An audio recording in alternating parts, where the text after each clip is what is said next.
ये हमारा CGL tyre 1 2023 में सिमिलरिटी में समरूपता में लास्ट क्वेश्चन आया हुआ है और बहुत ही बढ़िया क्वेश्चन है। आप बिल्कुल इसको फोकस करके देखोगे वरना मिस हो जाएगा कॉन्सेप्ट, है ना। देखो क्या है इस प्रश्न में, ये प्रश्न क्या कह रहा है पहले अच्छे से समझेंगे। एक ट्रायंगल दिया हुआ है A B C, B C पे एक पॉइंट दिया हुआ है डी और ए डी मिला दे रहा है, ठीक है। उसके बाद ये लेंथ 11 सेंटीमीटर दी है, ये लेंथ आपकी BC जो है 16 सेंटीमीटर दिया हुआ है और एक एंगल भी बराबर दिया हुआ है। कौन सा, ध्यान से देखेंगे, ADC, A D और C ये एंगल और B एंगल BAC के बराबर है। एंगल BAC इस पूरे एंगल के बराबर है ना। हो गया ना कंफ्यूज। तो देखो और निकालना क्या है, AC निकालना है आपको ना, ये वाली लेंथ आपको चाहिए, ठीक है। प्रश्न क्लियर है, ये आपके ऑप्शंस दिए गए हैं। तो कैसे अप्रोच करोगे, ये प्रश्न आपको 10th क्लास में एनसीईआरटी में भी मिल जाएगा। तो आप समझो एनसीईआरटी जो 9th और 10th है ना, पूरी ज्योमेट्री 9th 10th में है जब हम लोग बचपन में पढ़ते हैं। और मेनली जो मैं प्रश्न पूरे नोटिस कर रहा हूं, मेरी फाइंडिंग जो है पर्सनल लेवल पे सारे प्रश्नों को देख के सारे बेसिक कॉन्सेप्ट जो 9th 10th में बेसिक कॉन्सेप्ट दिए गए हैं बुक्स में, वहीं से क्वेश्चन डायरेक्ट पूछ रहा है, ठीक है ना। और ये एक बढ़िया क्वेश्चन है एनसीईआरटी का। तो देखो यहां भी कंपटीशन में भी ये दिया हुआ है। जिस तरह से आप समझो, जिस तरह से आप यूपीएससी के जो बच्चे प्रिपेयर करते हैं ना, वो कोई भी यूपीएससी एस्पिरेंट से, सीरियस एस्पिरेंट से पूछना, तो सबसे पहले वो कोचिंग जाने से पहले अपनी एनसीईआरटी कवर करता है 6 से 10 तक, है ना। अब आपको ज्योमेट्री तो क्यों करता है, क्योंकि आपको बेस बनाना होता है। तो जिन बच्चों की मैथ्स में प्रॉब्लम है या 10th 9 10th के बाद आपकी मैथ्स आपने नहीं ली, आर्ट चूज किया, ठीक है, या कई बच्चे अच्छी भी होती है तब भी चूज करते हैं। आपको अगर 9 10 में प्रॉब्लम होती थी मैथ्स में, तो एक बार ज्योमेट्री के लिए मैं बोल रहा हूँ, क्योंकि मेनली सारी ज्योमेट्री आपकी 9 10 में ही है। तो जैसे 9th में आपका कॉन्ग्रुएंसी है और 10th में सिमिलरिटी है। तो एक बार आप एनसीईआरटी भी गो थ्रू कर सकते हो। और मैं जब जो डिटेल लेक्चर बने हुए हैं, जो हमारे कॉन्सेप्ट वीडियोज हैं, उसमें मैंने पूरा ध्यान रखा है कि एनसीईआरटी के जो भी बेसिक छोटे छोटे कॉन्सेप्ट हैं वो मिस ना हो, ठीक है ना। तो एक बार आप वो वीडियो भी देख लोगे तो आपका कंप्लीट हो जाएगा। डिस्क्रिप्शन बॉक्स में आपको लिंक मिल जाएगा, बताइए आपको, ठीक है। तो शुरू करते हैं, इसको कैसे अप्रोच करोगे। तो देखो एक बात नोट कर लो कि इस टाइप के प्रश्न में अगर कोई एक ट्रायंगल है, उसको कोई लाइन सेगमेंट डिवाइड कर रहा है 2 पार्ट में, और इस तरह से अगर एंगल इक्वल दे दिया है, तो आपको सिमिलरिटी लगानी पड़ेगी। सिमिलरिटी से ही आप इस क्वेश्चन को अप्रोच करोगे, ये नोट कर लेना नोट्स में अपने, है ना, ठीक है। तो देखो सिमिलरिटी कैसे लगाओगे। तो आप जो है पहले ADC, मैं इन दोनों को बाहर निकालता हूं तभी क्लियरिटी आएगी। इसमें अगर समझाऊंगा तो आप कंफ्यूज जाओगे, है ना। तो देखो एक है आपका ये,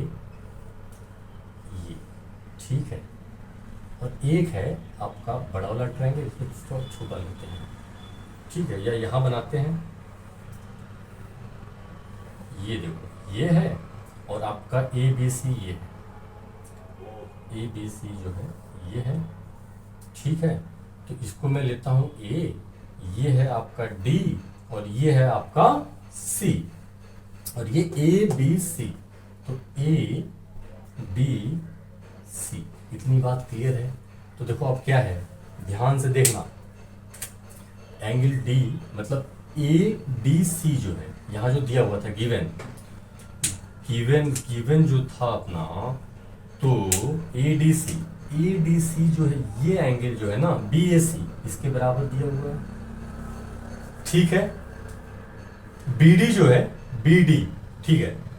अच्छा BD से अपने को मतलब नहीं है, DC से मतलब है ना। तो देखो आप ये बताओ कि अगर ये लेंथ 16 है, ये लेंथ 11 है, तो ये लेंथ आपकी कितनी हो जाएगी, 16 - 11 5 सेंटीमीटर, क्लियर है। तो मैं अगर पूछूं कि DC कितना होगा, तो आप बोलोगे 5 सेंटीमीटर, क्लियर है इतनी बात, ठीक है। और BC, ये BC पूरा कितना है, तो आप बोलोगे BC जो है 16 सेंटीमीटर सर दिया हुआ है, ठीक है। अब ध्यान से देखो, ये एंगल देखो, ये एंगल जो है ना, ये एंगल दोनों में कॉमन है, इस ट्रायंगल में भी ये है और बड़े वाले ट्रायंगल में भी ये है। इसका मतलब ये दोनों जो हैं, ये दोनों इक्वल है। ठीक है, हो गए ना दोनों सिमिलर। यही मेन अप्रोच है, यही मेन इसमें क्या कहते हैं, कैच है, कि आप दो ट्रायंगल को बाहर निकालोगे आपको खुद ही दिखेगा कि दोनों सिमिलर है ना। डायरेक्ट भी आप देख सकते थे कि आप बड़े वाले ट्रायंगल में ये एंगल और ये एंगल अगर छोटे वाले इसमें बराबर दिया है, ये अगर कॉमन है तो डायरेक्ट भी इसको किया जा सकता है, लेकिन समझ तो बनानी पड़ेगी ना। ठीक है, तो एक बात पक्की हो गई कि ट्रायंगल, देखो कुछ भी नहीं लिख देंगे, यहां भी फोकस करना है कि ए सी डी और किसके बराबर है, किसके बराबर है, बी सी ए के बराबर है। देखो क्या है, ए सी डी, ये मैं लिखता हूं। तो अब जो ये सिमिलर है, सिमिलर है तो करस्पॉन्डिंग एंगल्स पे फोकस रखना है। करस्पॉन्डिंग एंगल्स का मतलब कि अगर ये एंगल यहाँ पे ए है तो ये बी, देखना है ना। देखो दो एंगल बचे, ये एंगल इसके बराबर, ये एंगल इसके बराबर, तो ये वाला एंगल इसके बराबर होगा कि नहीं होगा, होगा, पक्की बात है। तो ए लिया आपने तो पहले आपको बी लेना है। इस कॉन्सेप्ट को समझो, यहीं पे आप घोंच पहुंच करोगे और फिर क्लियर नहीं आएगा और आंसर नहीं आएगा आपका, है ना। तो ए सी डी, तो ए करस्पॉन्डिंग किसके हैं, एंगल बी के, ठीक है ना। अब सी जो है, सी करस्पॉन्डिंग किसके है, डबल, तो ये सी के, तो बी सी और डी, तो यहाँ पे ए, तो बी सी डी। इतनी बात क्लियर है। तो अब आप कह सकते हो, ये बिल्कुल सीक्वेंस में होना चाहिए, इसका ध्यान रखेंगे, है ना, कि ए सी डी जो है सिमिलर है बी सी ए के। इतनी बात पक्की है। तो अब देखो क्या है, अगर ये और जो कंडीशन थी वो क्या थी हमारी, डबल ए से ये दो एंगल बराबर हो गए इसलिए सिमिलर हो गए, है ना। यही मेन क्राइटेरिया था, इसका कसौटी थी। तो अब देखो क्या है, अगर दोनों ट्रायंगल सिमिलर हो गए तो अब करस्पॉन्डिंग जो रेशियो होंगे वो बराबर होंगे, बराबर होंगे। तो करस्पॉन्डिंग रेशियो जो कैसे लेते हैं, ध्यान दो एक एक चीज इसमें, सारा सिमिलरिटी का जो निचोड़ है ना इस प्रश्न में है। तो देखो जब आप करस्पॉन्डिंग रेशियो लेते हो तो देखो AC ratio BC, AC ratio BC, ठीक है ना, एसी रेशियो बीसी, इधर से एसी रेशियो बीसी। इस सिंगल जो मैंने सिंगल बनाया है कर्व, और ये जो सिंगल कर्व है इसके सामने का साइड और इसके सामने का साइड, ठीक है ना। या यहां से डायरेक्ट एक बार आपने एंगल जो है सीक्वेंस में कर लिया तो साइड यहीं से देख लिया करो। एसी बराबर बीसी, एसी और बीसी का रेशियो बराबर होगा किसके, सीडी और सीए के, सीडी बाई सीए, और जो है बचा क्या, एडी और इधर से बी, तो एडी बाई बी ए। इतनी बात पक्की है कि नहीं है ना। AC BC, AC BC, CD CA, CD और सीए। इस ट्रिपल कर्व के सामने सीडी है, इस ट्रिपल कर्व के सामने सीए है, और उसके बाद जो है AD by B A, AD double curve के सामने एडी और इस एंगल के सामने ए बी बोलो या बी ए बोलो, बात एक ही है। यहां तक बात क्लियर है। अब आ जाते हैं, हमें निकालना क्या है, एसी। तो एसी देखो कहां पे है, एसी ये है, और इस चीज को भी तो आप एसी लिख लो, कंफ्यूजन नहीं होना है। तो ये भी तो आपका एसी है, सी ए बोलो चाहे एसी बोलो, सी ए बोलो चाहे एसी, इसमें कोई प्रॉब्लम नहीं है। तो देखो अब जब एसी हमें इन दोनों में एसी मिल रहा है, इन दोनों में एसी मिल रहा है, तो इससे हमें मतलब होना चाहिए कौन सा रेशियो चूज करना है। ये भी ये इसका भी कॉन्सेप्ट क्लियर होना चाहिए आपको। प्रश्न देखो एसी, अच्छा यहाँ एसी दिया हुआ, यहाँ भी एसी, तो इसको लेना ही पड़ेगा क्योंकि एसी अगर फाइंड आउट करना है।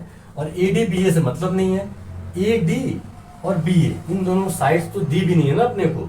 देखो रेशियो चूज करने में साइड्स का भी रोल होता है, देखा करो ध्यान से कि कौन सी साइड दी है। जैसे कोई सीडी है, सीडी दिया हुआ है 5, ठीक है ना। अब बीसी है तो बीसी आपको 60 सेंटीमीटर दिया हुआ है और एसी निकालना है, अपना सोल्यूशन सामने है। तो देखो जब इसको आप क्रॉस मल्टीप्लाई करोगे तो AC square equal to BC into C D होगा कि नहीं होगा, BC into C D AC square, ठीक है। ए सी स्क्वायर अपने को निकालना है, और आप मेरे को बता दो कि बी सी कितना है। बी सी कितना है, तो 16 है सर, और सी डी कितना है, तो 5 है सर। तो यहां से ए सी जो है 16 5 जा 80, ए सी स्क्वायर था तो रूट 80 है ना। इसको लिख सकते हैं, इसको लिख सकते हैं 16 5 का क्या होता है, 16 5 का होता है 80, ठीक है ना। और 16 बाहर आएगा तो 4 रूट 5। तो आपका ए सी जो है ना, ए सी आपका आ गया 4 रूट 5, 4 रूट 5, ठीक है ना। ये आपसे पूछा था, तो कौन सा ऑप्शन सही है आपका, B option is your correct